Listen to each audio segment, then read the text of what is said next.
Kung meron kayong bagong gamit sa bahay at nag-iisa ka lang, minsan mahirap i-unbox ito.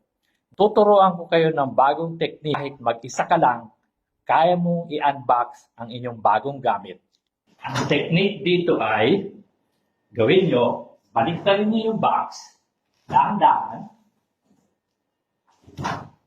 dito nyo buksan sa ilalim.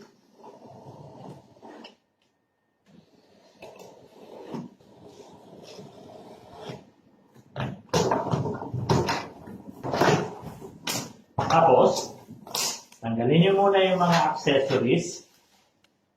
Sarado nyo ulit ito, yung ilalim.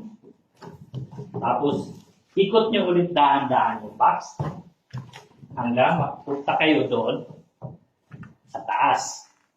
From there, dito nyo naman ulit buksan.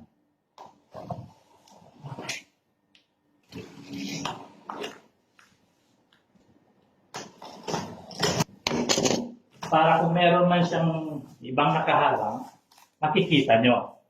Wala siyang ibang nakaharang, gawin nyo ngayon, ito rin ang magsisilbing parang hawakan nyo. Taas nyo dahan-dahan.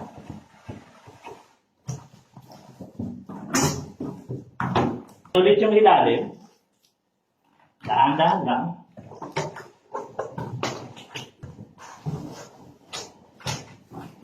At saka yung buksan ulit sa taas. Ayan, wala. Ayan, ang bilis ma-unbox kahit nag-iisa lang kayo. Maraming salamat po.